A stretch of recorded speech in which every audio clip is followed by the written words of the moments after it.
Hidely holy there, folks. How's it going? Hope you've had a good week. Today's guest goes back to the back of the napkin phase for this podcast. When I was coming up with guests I may want to have on, his name popped up. I've known him about 10 years. I worked with him a little bit. You know, we've met. We did discuss this topic, UFOs, ufology, unidentified flying objects, and it's one of his passions. I did not know that it went as deep as it did. Rich Hoffman is his name. He has been on Phil Donahue. He's worked with the people from Project Blue Book. Anybody that has the History Channel nowadays knows that that's a show that just came on the History Channel, was about the actual Project Blue Book with the Air Force. He's worked with the guy that was portrayed on Project Blue Book by, Lord Peter Baelish. Spoiler alert. So it went way beyond just the way that I talk about Bigfoot and conspiracies and watch Full Metal Jacket and Big Lebowski. It's a real passion and a borderline career he has, but I don't think he gets paid for it. You're going to like this one. I know I scheduled it kind of last minute because another guest fell through, and I said, hey, man, can you be on tomorrow morning? Let's Skype it out, see what can happen. I didn't know that I'd come away, starstruck, dumbfounded about how well it went. You're going to like it if you're into History Channel, you're into aliens, paranormal science, or just some good old-fashioned deep podcasting rabbit holes. You're going to like this one, so let's do it. Here's Rich Hoffman and ufology and unidentified flying objects. Here we go.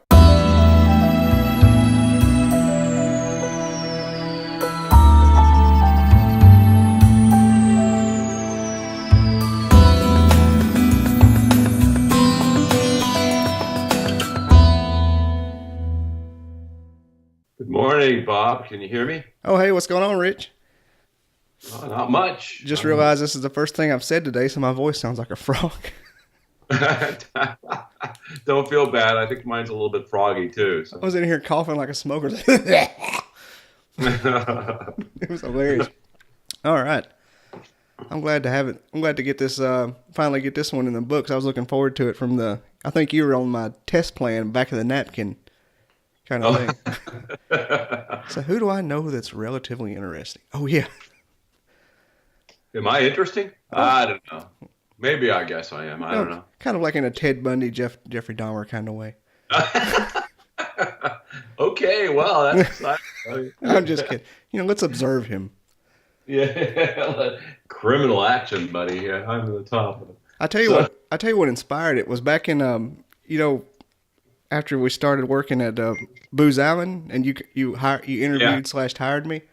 Yeah. And you had that little company Facebook page, I guess you would call it, and it had Rich Hoffman, UFO enthusiast. And I asked you about it in the parking lot, and you told me the entire story, but I just wanted to hear it again about how you got into the whole into the UFO phenomenon from the get-go. Yeah, well, it's an interesting story. It's like, and then why hasn't it stopped? I keep going on with it for 55 years. Oh my God. Jeez, really? Yeah. 55 years. I think, how old are you? You're probably older. I mean, that's probably longer than you've been alive, right? I'm 35. Yeah, there you go. See, that's what I'm saying. I didn't even get a moonwalk in my lifetime, so yeah. Oh, I got nothing. Man. Wow. Oh my God. Yep. So longer than you've been alive, I've been out there chasing these things. Now you had started what? When you're teenagers, when you first started, wasn't it? Yeah, I was like 13 years old. 13. I was in 8th grade. It was an 8th grade science class. I was late for the class, and the teacher had handed out an assignment. And you had to pick from a list of the subjects and choose to do a 10-minute presentation in front of the class. And I was late for class, and everybody signed up for something, and it got to me, and the only thing that was left that nobody signed up for was UFOs. So I got stuck with it. And I, basically wasn't really interested. I didn't even know that much about it at all. And I started to go out and do a little bit of reading, I think, and enough to get by to do the 10-minute presentation. And the books that I had picked up were like, things like My Trip to Venus or My Saturnian Lover or something like that. So it wasn't anything serious at all. And anyway, I got up, gave the presentation, and my teacher just basically, like, he said, well, what about jet pursuits? What about this? What about that? I'm going like, what book did you read? I said, I didn't see anything like that, and so I got my D that day and went home and that evening, and Walter Cronkite came on and was talking about a case in Socorro, New Mexico, and it involved an object that had set down, and a police officer had seen it, and it actually baked some of the sand out in Socorro. And I'm thinking like, dang, that's pretty wild. What is that, And then eventually I had an aunt that took me to a bookstore, and we went over, and I went up and I tried to say, hey, can you help me find a serious book on UFOs? And we ended up getting one, and it was the one on the Project Blue Book. It's called The Report on Unidentified Flying Objects by the former head of Project Blue Book at Wright-Patterson Air Force Base in Dayton, Ohio. Well, here I am sitting in Dayton, Ohio, and I'm finding out that there's a project up the road that's dedicated to UFOs. And that's what did it. I was hooked. I became so hooked that I couldn't get enough of the stuff. Every newspaper clipping, every book that was out there, I was out there trying to get, and I just became a voracious reader and studier of it. And, that's the whole, consumed my life. And then by age 15, I was lecturing around town in Dayton, doing lectures, public lectures to adults and stuff on the subject. And Phil Donahue, who was doing it, was a TV kind of a celeb for a long, long time. He did a lot of interviews and stuff like that. Heard about me, had me on TV, and the next thing I know, I was like, immediately an item in Dayton, Ohio on the subject. And I started getting cases and stuff. People wanted me to go check them out, and I figured out I needed to learn how to do that. And so I began to learn how to do studies of them, getting reports and stuff like that. And eventually, I ended up just continuing on with it. Man, if your first taste is Project Blue Book, I can imagine that's like the UFO world's version of black tar heroin. That's the meat and potatoes of it. Yeah, and so, man, that hooked me big time. And then eventually I would be out doing case investigations, and a couple times I had a situation where I had a Blue Book guy sitting next to me doing the same doing the same case. So that was kind of interesting. And then we forged a relationship, and I ended up getting to get up to the base, actually. And eventually they gave me a phone number that I could contact the radar approach control at Wright-Pat and, confirm what was in the area.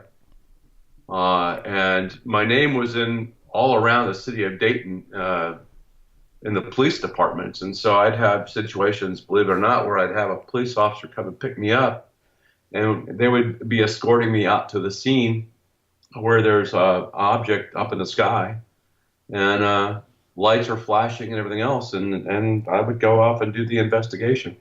So even the police departments were working with me on that, So it's a hell of a story. Yeah, I didn't realize it was that. I didn't realize it was that in depth. Oh yeah. Like I remember the school project one and how you were just involved with it, but I didn't realize it was.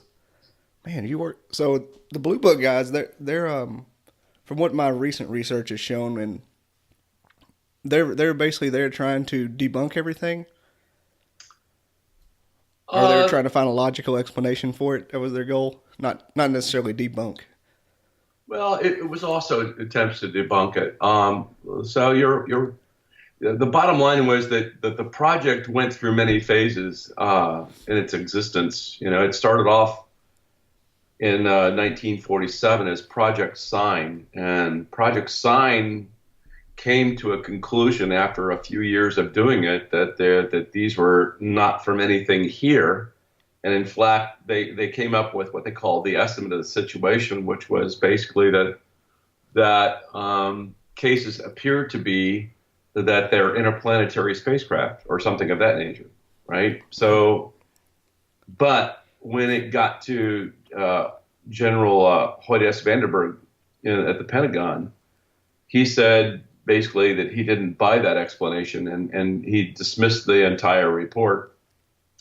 And he ended Project Sign, and he said, well, I want a different kind of group of people. And so they changed it, and now it became Project Grudge, and that's what they called it. And Project Grudge then lasted for a few years, where it was out attempting to do more debunking of the cases and actually, coming up with rational explanations for why it's happening.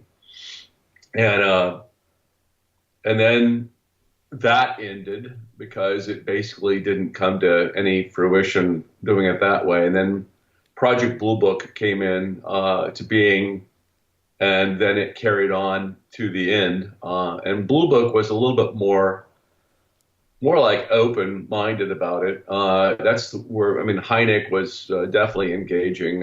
He was the consultant to the project, the astronomy consultant. But anyway, they were looking at cases, and the cases got, they would go through every so many years. There's like what they call a flap, where there's a large concentration of sightings. And it's just like, what's going on? Why is 1952, 1955, 1957, 1964, 1967, 1973? Why are those large years having these concentrations of sightings and larger concentrations?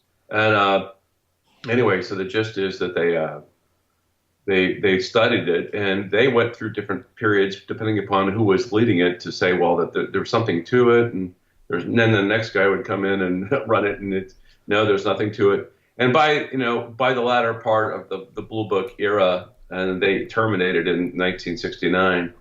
They had pretty much resigned themselves to being able to debunk in most of the cases and try to get it off the table and say that there's nothing to it. And they used the Colorado, they had a Colorado study that was done, University of Colorado, and they call it the Condon Report, was published, that basically said that there was nothing to it, and it's not a natural security matter, and they helped it and framed it in such a way that they could close the project, which they did. And it's only been recently that we found out that there was a recent project where 3 senators were able to put together this ATIP program at the Pentagon. We find out that there's another project and that's going on, and there might be others, but we just don't know. And this is one that we just found out about. And so the ATIP one is new, or more recent? The ATIP got started in 2007 when so that one it started in 2007, and it was funded through DIA until 2012. And then they arranged for other funding. It was kind of like relocated outside of DIA, their purview. And it's still going on. And DIA, that's no small change either. No, That's real deal stuff. Yep. That's Fowler Road. It is still going on, and they're still getting most all the military kinds of cases are going to them, and they're studying it. I know you've heard about the Eisenhower rumors. Do you think those have any kind of merit from back in the day? The Desert Rendezvous. They're that kind of. They are rumors. Mm-hmm. And so then you get into this world of there's a lot of speculation and conspiracy theory types of things that come into play where people believe that may have happened, and then you try to go look for evidential proof or anything like that, and it doesn't exist. And so it becomes this wild goose chase of checking and seeing if rumors are true that you can never prove. And so, it's possible. Anything's possible. Mm-hmm. He could have met or had an encounter where he saw him. There's a lot of other people that jump in on the story. And for example, you got Jackie Gleason, who's saying that he went with, I think it was with Nixon to go see something, to see. And then you have other people that are telling you similar kind of stories. And so the UFO phenomena is also about a whole lot of storytelling. And that's hard from a scientific standpoint. You can't get it. You can't do anything with it, right? I mean, it doesn't help. It might work in a court of law, but it doesn't work in a court of science. And so science is, attempting to now engage. Of course, that's what I'm attempting to work with. Scientists. I think someone really missed the boat on a Jackie Gleason science fiction movie there. Yeah. I think I want to watch the heck out of that. Yeah. But yeah, I've always heard like the I've heard that Nixon and Eisenhower one too. I was like, that's a little bit of a stretch. Like a lot of people would have to keep that one down home to make it secret. Yeah, so there's all kinds of stories like this. I mean, you'll hear other people that are rather famous and stuff like that say that they've seen them, and they'll tell you their stories. In fact, what generally happens is that there's a vast more number of people that actually do not report that they've seen something that then do report. I mean, it's a very small number of people that will actually go up and make a phone call. And think about it. How comfortable do you feel about calling up the government to report a UFO, right? I mean, okay, well, maybe you're not going to do that, I mean, so if you take a look at the sheer volume of cases over their lifetime of these different projects, you'll see that they're really, really small. In fact, the total caseload is something like maybe about between 10 to 13 grand or something like that. It's a relatively small number for those number of years. And so they didn't really get a whole lot of reports. I mean, MUFON right now is getting somewhere in the vicinity of about 600 or 700 a month worldwide. And they've, got 70,000 cases that they've got in their database, or even it's probably up to about 80 or 90 now. I mean, I was in it until 2017, and there were a little over 70. But. Now, what does for those that don't know, and I know but I can't remember, what does MUFON stand for? MUFON is an organization that's been in existence since 1969. In fact, when I first, it was one of the first organizations that I really got engaged with, and it was at that time called the Midwest UFO Network, and then they later changed their name to the Mutual UFO Network because they expanded beyond the Midwest.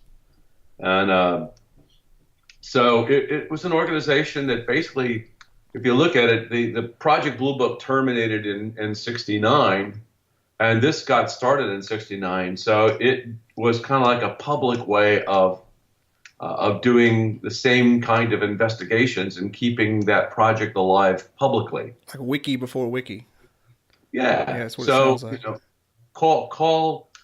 Call MUFON and report your sightings, and we'll have somebody that comes out and does the investigation of the case, and then prepare a report and put that into some sort of like means of documenting that case happened and allowing people to study it. So that's how it got started. There were other organizations at the time. There were like organizations like, and prior to MUFON, there were like NICAP, which was the National Investigations Committee on Aerial Phenomena. That was out of the D.C. area. There was another organization called APRO, Aerial Phenomena Research Organization, and that was ran by a couple, Jim and Coral Lorenzen, and I think they were from out west. And so there were other like groups that were in existence. Even in Ohio, we formed a group prior to that. We called ourselves the Ohio UFO Investigators League. And we were doing case investigations. So we started to look at, different little organizations that would pop up here and pop up there. But trying to do the same kind of work in terms of looking into cases. And so that's pretty much it. MUFON is still going on. The APRO is no longer there, and I think that there's a small group of people in an organization called NICAP that still may exist, but it's not what it used to be. It's a little bit different. So, and then there's other countries have different projects as well around the globe. MUFON is also located in other countries, but I mean it's a small number of people as opposed to the overall global footprint. They've got about three. It was at some point about 3,000 maybe members or something like that were doing their studies, and I don't know how proactive they are at. I mean, they're losing some people now. There's actually some controversies that were going on in MUFON that were reducing and people were leaving, and it has to do primarily with the fact that the phenomena just keeps morphing into all different kinds of other things. So you got splintering groups of people who have, they're almost like their own little, I want to say their own little cult, if you would. This group of people believes that we're, for example, that the aliens are here and there's 44 different civilizations, and so let's call ourselves the exopolitics, and we're wanting to work on the political means by which we would accept ET types of people, and and so that there's a group of people that have that belief, and they go off and they do their shtick, and then there's a group of people. Well, I'm an abductee, and so I've been abducted, and I need to get together, and I need to get together with others, and so there's the abduction group that goes off, and then there's the people out there that are interested in cattle mutilation cases, and then they go off and they. So now what's happened is that we've become so fragmented that it's just a bunch of like different cults or different religions, if you would, who have shared beliefs of people that get together and they do their shtick. But overall, science has taken a back seat in a lot of those. It's a lot of groups who just believe something but don't do the homework of actually validating and checking to see that there's something legitimately there.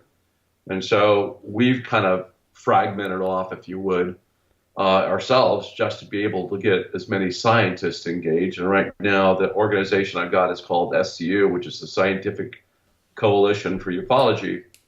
And we've got like something on the scale of about maybe 40, 45, and after this conference, we'll probably be up in the 50s of people who are scientific researchers. We got something on the scale of maybe 15 PhDs.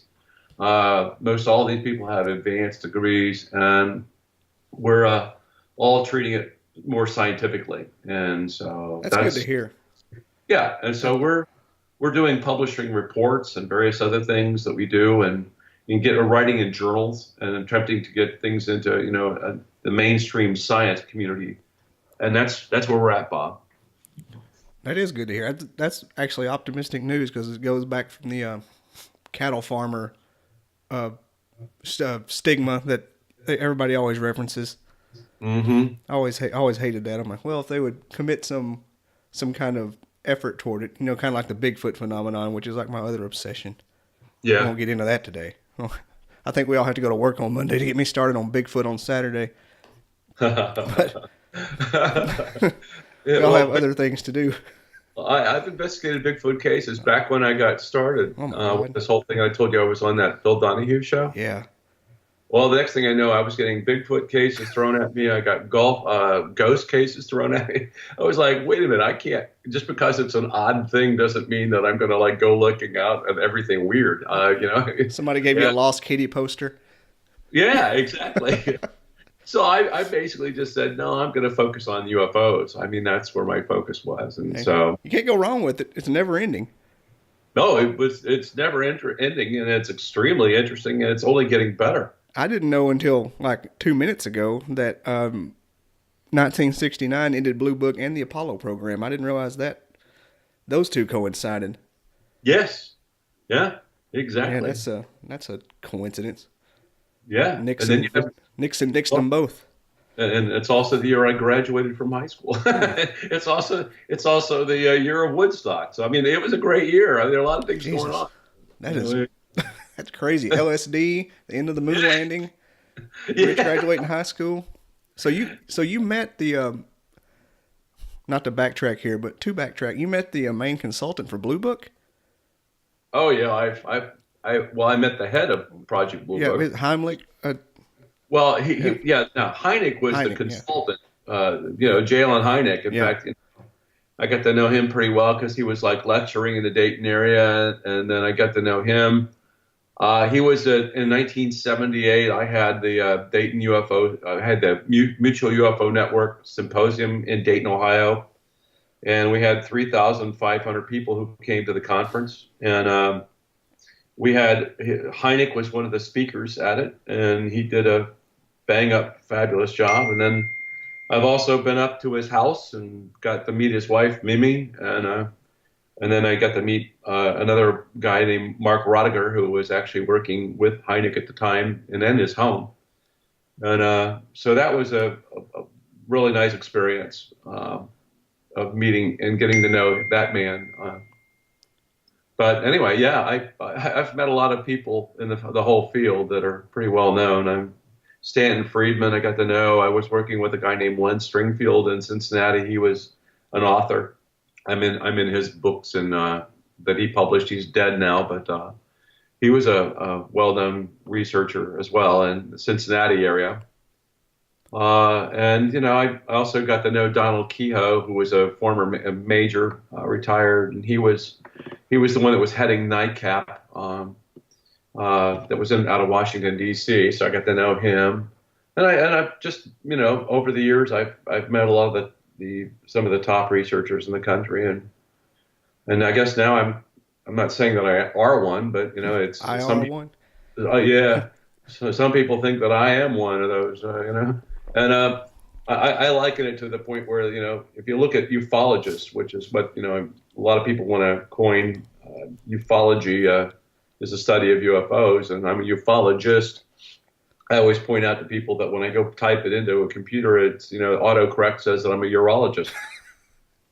So I also point out the fact that there's probably some similarity or equivalency there. Oh yeah, they are same Venn diagram. Have to deal with the same whack jobs. Exactly. So yeah, depending upon what you would take is I'm a ufologist or a urologist, but Yeah, that is awesome. I didn't know it went that deep with you. That oh my God, Bob, I've investigated over thousands of cases, man. I tell you, I've climbed across fields at night. I was out checking sightings. I was the first person to call.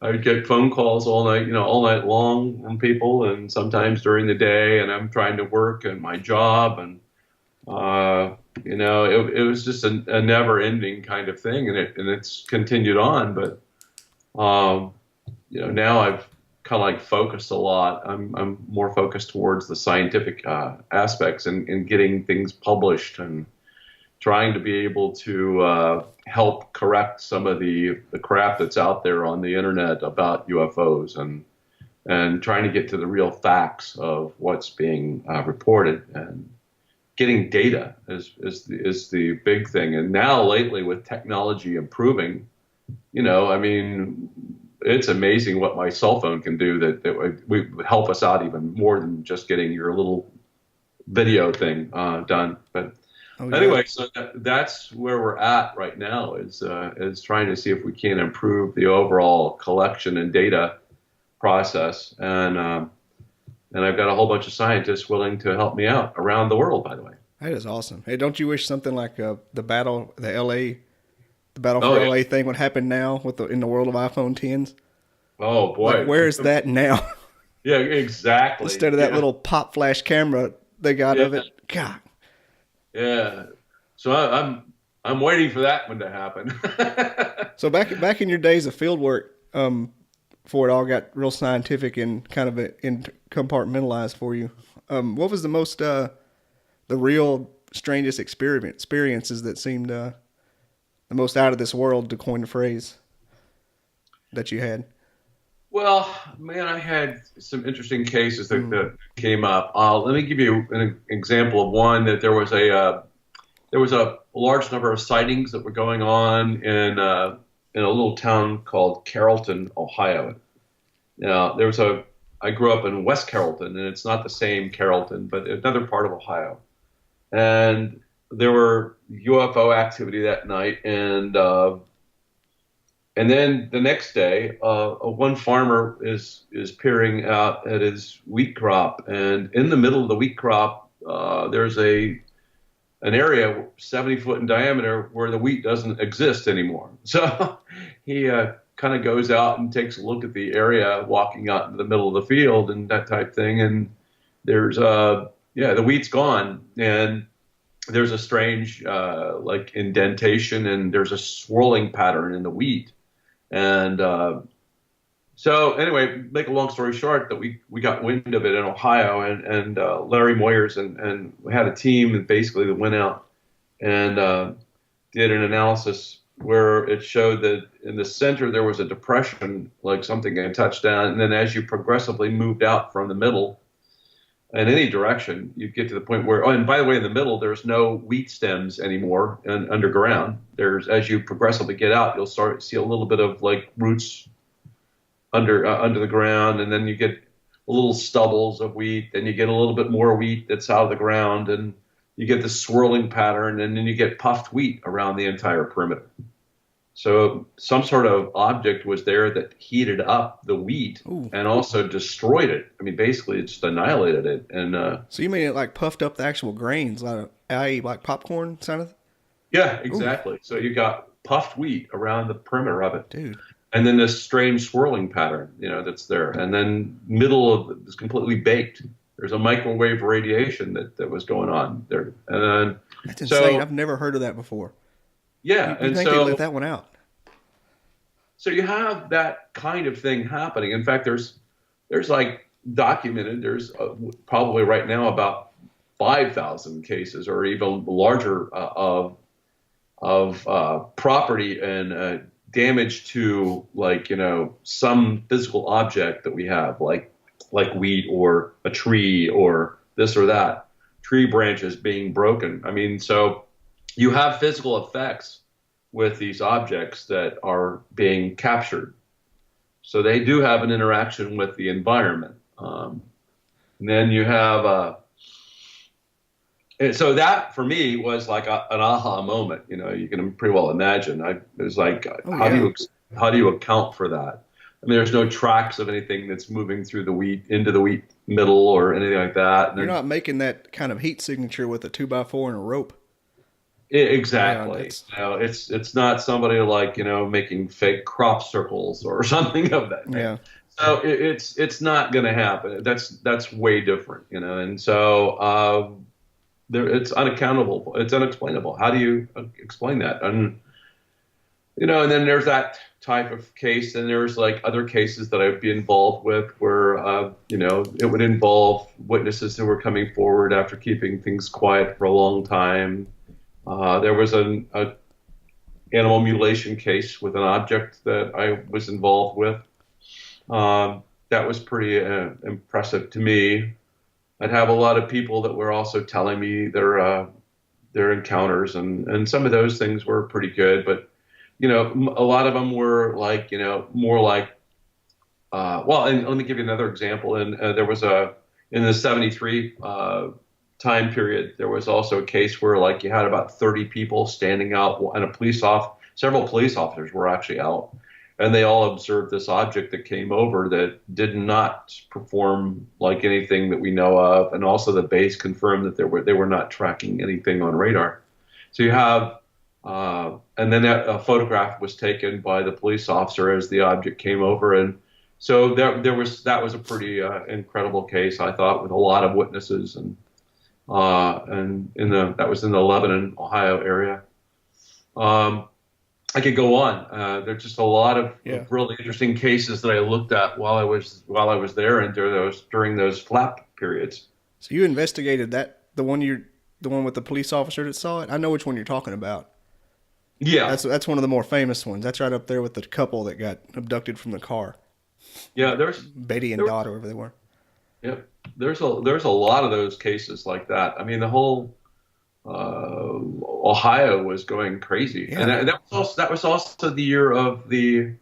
I don't know if you remember the Charlie Hickson and Calvin Parker did Yeah, Pascagoula, but I was going to ask you about that. Yeah, Yeah, the so Pascagoula ones. that was the same year that that happened, you know, and you had the incident where and just now, I mean, Calvin Parker has come up. He's written a book that basically details his experience, and he was the younger kid, They just had a new and witness come out last week. he he was more affected by than the older guy Charlie Hickson. Hmm. And he hasn't talked about it for a long time. But he's finally come out and now sharing what his experience was, and it was pretty a traumatic event for him. Did you hear about that lady that came out that saw it? Like maybe 2 weeks ago? No, I haven't heard about that. Yeah, she So was apparently on that same river and saw like a mile down the road and saw the lights actually go into the swamp and come back out. And they finally met after all this time. well, see, that's the Yeah. other problem with it is that because remember I mentioned that the vast majority of people don't Hmm. talk about it. Yeah, she said her dad told her not to mention it ever. Well, that's what happens. You know, well, there's a lot of these people that will not talk about it. I talked with one couple that kept it quiet for like 48 years. And I was the first one that they told. And I was like, are you kidding me? You know, and yeah, they didn't tell their kids. They didn't tell anybody. But they said, oh, well, for some reason, they felt good about me and the fact that I was taking it seriously and stuff like that. And I was local. And so they were willing to now tell me. And you know, and it was an incredible story about a light behind their house and seeing it late at night, and it was just this orange light hanging over a pond in their backyard. And then come to find out that they said, well, a couple days later that the kid there was three houses around that lake, and then the second house, the kid was over there mowing their lawn and said something to them, hey, did you guys see the orange light hanging over the pond? So we were watching it. Oh, no, we didn't see it. So they didn't admit to the kid that had happened, but they relayed that the kid had seen it. And I said, well, what about the third house? And we had to do a lot of tracking and finally was able to figure out at least the wife of the couple that were living at the house, and they certainly a lot older. And then the lady indicated that her husband had seen something basically, and the next day he was like, for some reason he felt compelled to get up out of bed or he went to do something, and she was asleep, you know, and so she really didn't know it, but something about that he got up and then the next morning he was like wandering around and he was like basically nude and he was mumbling and his hair had turned white. I was like, so I'm you know, again, that's one of those like strange kind of stories that go on that with the whole phenomena that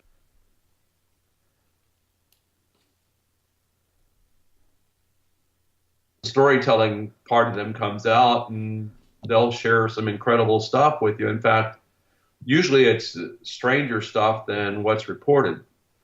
And that's what we call the strangeness index. Oh yeah, I can imagine. The stranger the story, the less likely that I'm going to talk to you about it. And so a lot of those things that were not very strange, like, you know, hey, I saw a light go across the sky. Okay, well, anybody can do that. And, you know, we're not going to be calling you, a kook or anything like that, right? So people see lights all the time.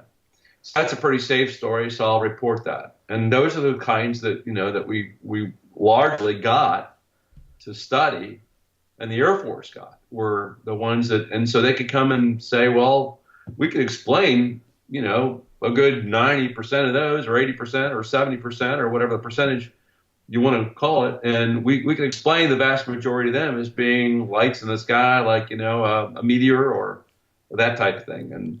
But they didn't get the stranger cases where people say that, well, it came down and knocked the power out of my car, or, you know, that type of thing. Those were less reported. Or you woke up behind a Coke machine in Arkansas, yeah, like old Travis. That poor guy. A real phenomena or a phenomena that's out there, you have to have people feel safe enough that they can talk about it, and the fact that you're not going to sit there laughing and making fun of them, or you're not going to.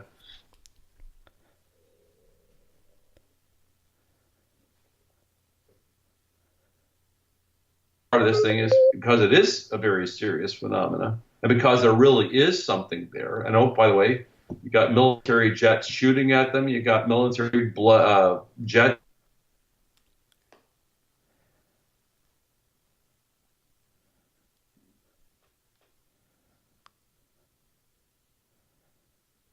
In silos. They were doing that during the 70s. You've got every weapon storage facility area that we have visited by these objects.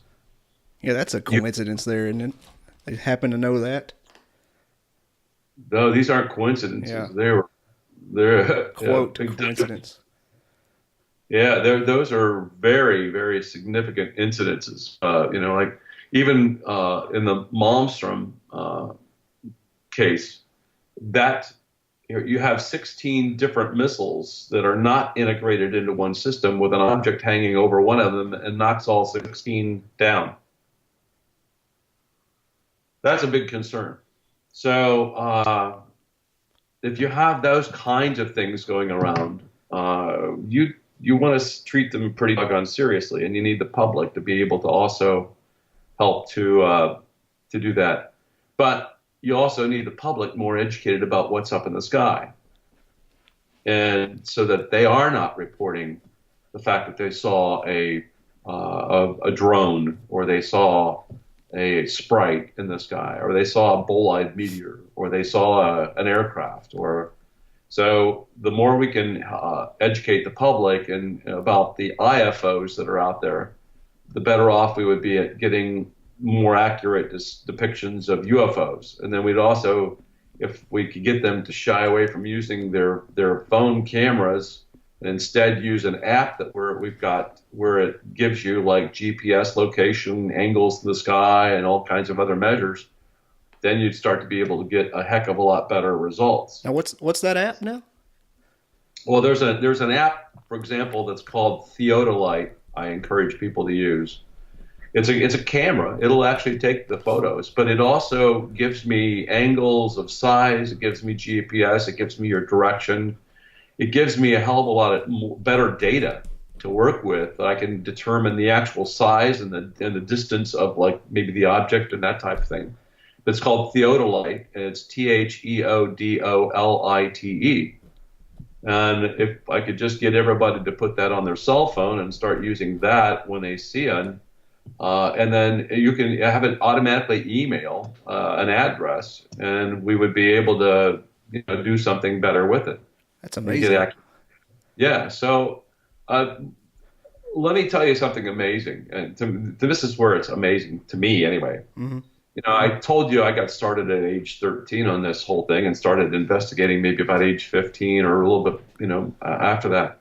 And I had, when I did a case investigation, I'd have to go out and try to document, and I'd have to do a drawing, and I had like a Brownie camera, or some sort of like, camera that would help me record what I was doing and that type thing. And then I'd have to go go to the library or something like that and spend more time looking at like star charts and, looking at geodesic maps and stuff like that of the area. And I'd have to spend a lot of time in a library looking up that kind of reference material, right?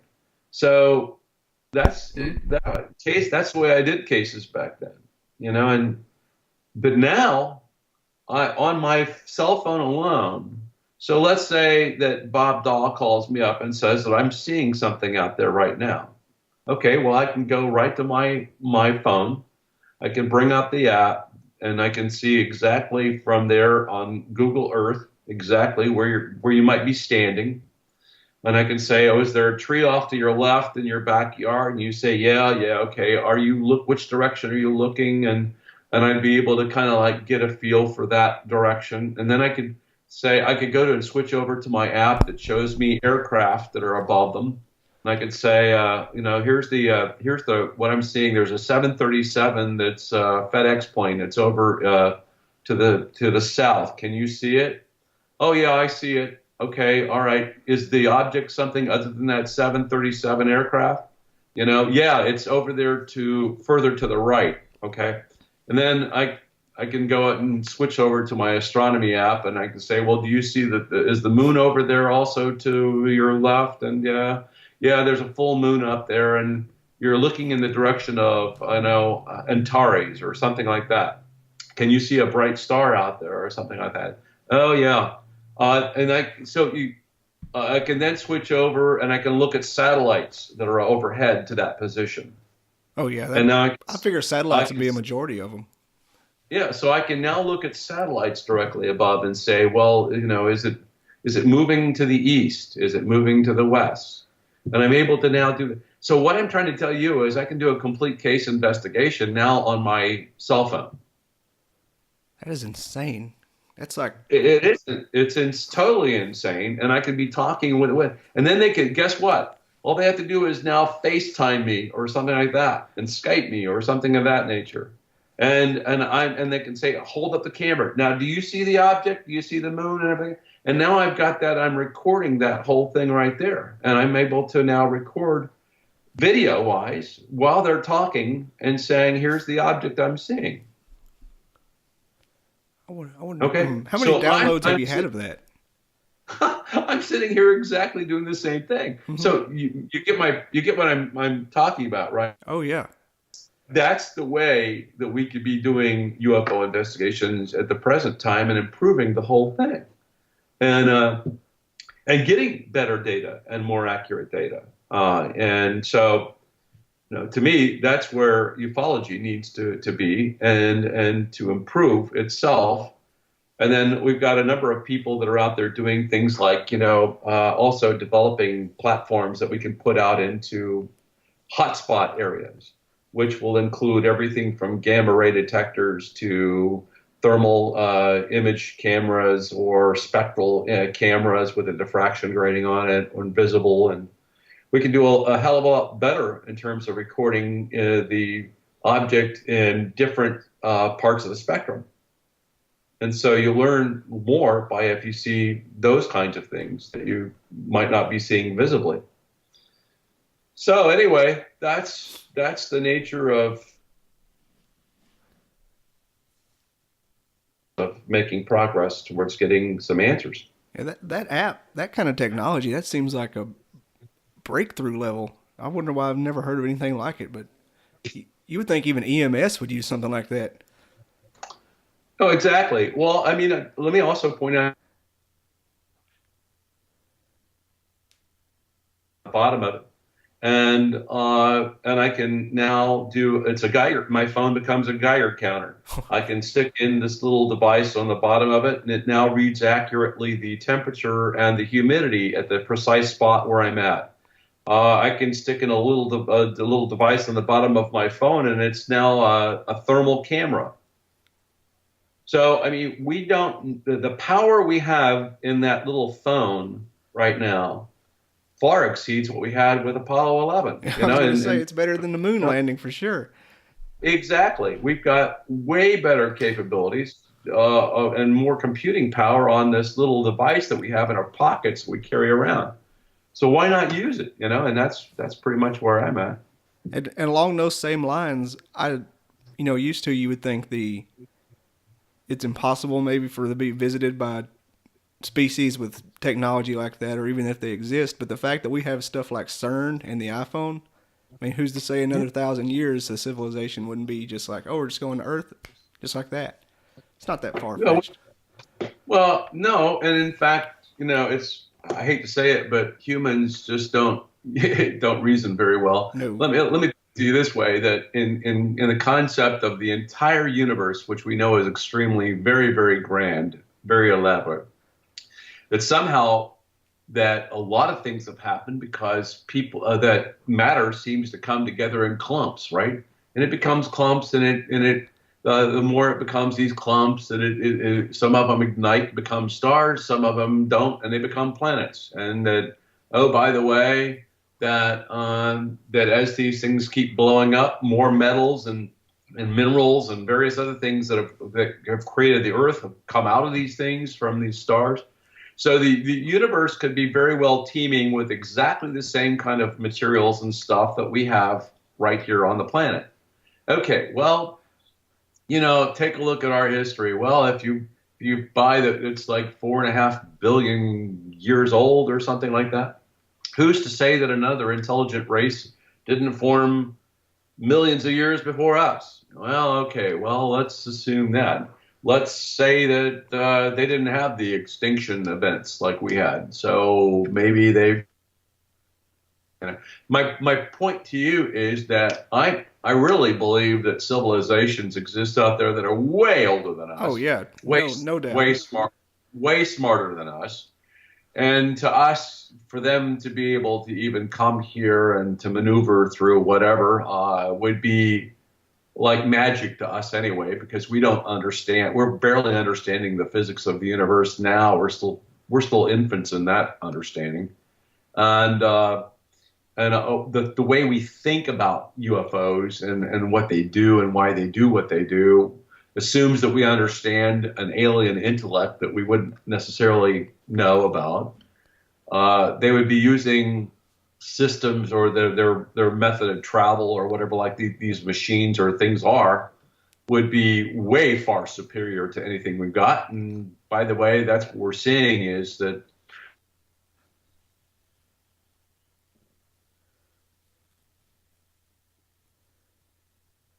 shape with a certain kind of propulsion system. And then when we do the same thing for things up in the air, you got to have things like the lift, you have to have the wings, you have to have this or that in order to fly, and then you have some sort of an exhaust off the back end of it, and so, but that's quite different than a sub, right? And then you go in space and you have to have some sort of different kind of like thing that helps you get that. Well, these objects that we have that are being seen are the same shape, the same whatever, and it's not even aerodynamically sound, and it's flying.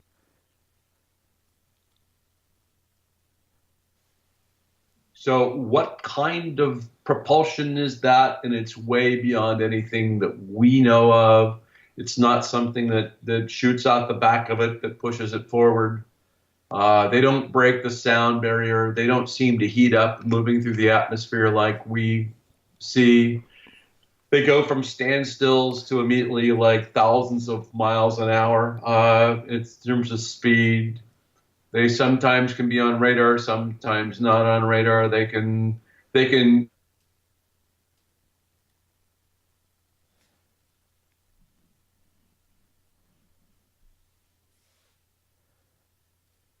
seemingly breaking apart, going at these G's like our aircraft and things would. Oh yeah, and you'd think if there were as many as they were, they would, like you said, show up as meteors coming through, but they don't.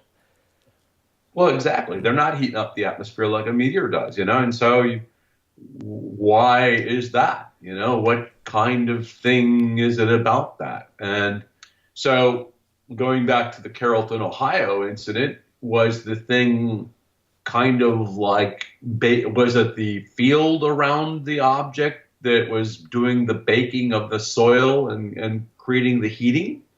And if you think about that, well, maybe where that field is interacting with our atmosphere, there might be some sort of like, possibly some sort of energy exchange that's going on, which would be heating it up, and then that would lead to the puffing, and then the baking of the soil and everything else at the same time.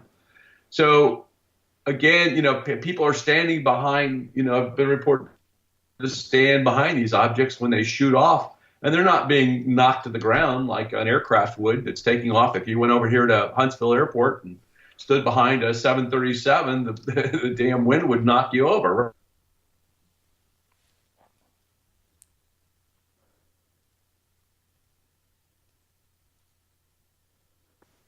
So in the case of the Nimitz case alone, we looked at the physics of that one. The objects went from like 80,000 feet or higher to stop above the water in 0.78 seconds on radar. Okay, now think about that. Here's a tic-tac shaped object, not thermodynamically, built at all, that drops from that height and stops above the water and is not breaking the sound barrier, doesn't show any kind of indications of heating. It moves to this, and how does it withstand the G-force? Yeah, that would about kill the occupants, or it should. That kind of drop. We don't know if these things are more like drones, and if our concept of being drones where they're just remote devices. And in fact, what the hell are we doing?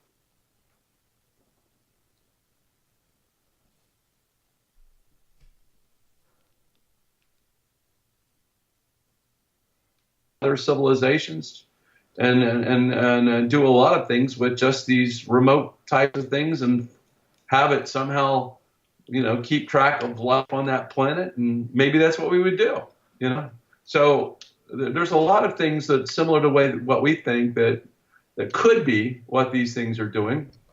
And then their preoccupation with water is also very clear. And 3/4 of the planet we call it the Earth. It should be called water, by the way, not the Earth. That's a misnomer. It's three.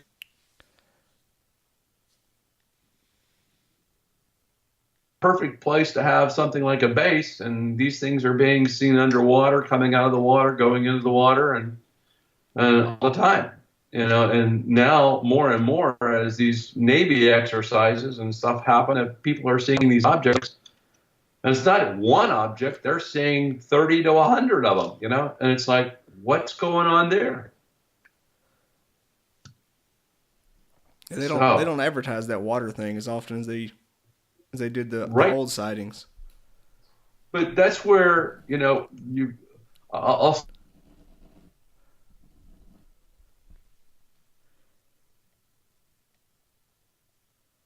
and you've done the studies, and you've been actually looked into this thing, you find out, well, first off, it's way more serious than what we think. And if I let you read through the FOIA documents from the government, you'll see how important it was and how significant it was, because every agency was engaged in some capacity. And then you can also start to read and find out about these events and how many of these things are over water, how many of them are over nuke sites, how many of them are that. Yeah, the nuke site thing, that's kind of concerning. Blue Book was closed, that these things started popping up and doing that type of stuff. And I would think, definitely that the government went undercover with their study and probably had another project that was after even Project Blue Book, and they just got the monkey off their back because they didn't want to deal with the public and just started using and looking at military types of cases. I bet it's still going, like you were saying earlier, the ATIP. Yeah. Yep. No way that it is not, especially if it starts the nuclear silo, the Navy sightings. Yeah. So anyway, it's a fascinating phenomena, and it's kept me pretty preoccupied and pretty busy over the years in my spare time. It's an avocation, or it's a hobby. I'm certainly not getting paid for it. But I mean, ultimately, yeah, well, I wish I could. I would be doing it more full time, than anything else. But like many people, especially the people in SCU, we're all just dedicating our time to being able to do these things. And we just finished our investigation of the USS Nimitz case, and we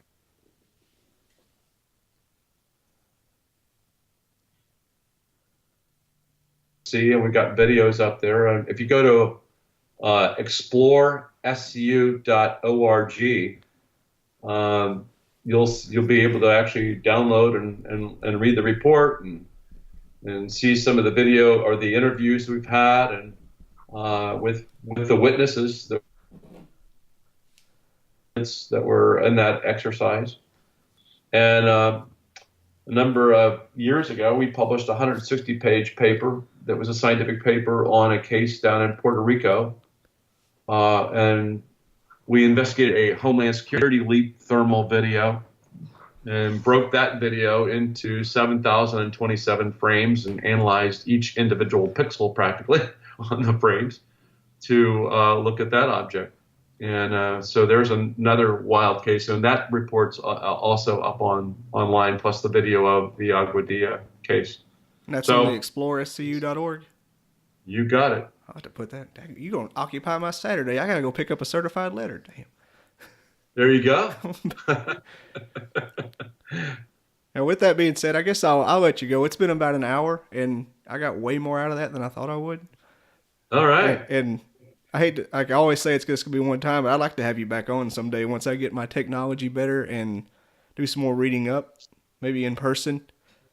Mm-hmm. Maybe at one of your conferences, possibly with Travis Taylor. Not going to throw my Christmas list out there just yet. Well, we're working on the new the conference. We'll probably have it next either April or May, and it'll be back over there at the Rocket Center. I'm going to have a booth at that one. Huh? I'm going to set me up a booth at that one. There you go. All so right. I mean, we're trying to do we're trying to bring the scientists back here and carry it on. Well, I'll do my part with these links and that app. I'll get it out there to everybody, to all my 7 listeners, and they'll enjoy it. All right. Sounds good, Bob. Well, I appreciate it. Thanks for joining me on Saturday and waking up early. No problem. You have a good day, and all right, man. Thanks for having me on. I'll see you at work. Take it easy. All right. Bye.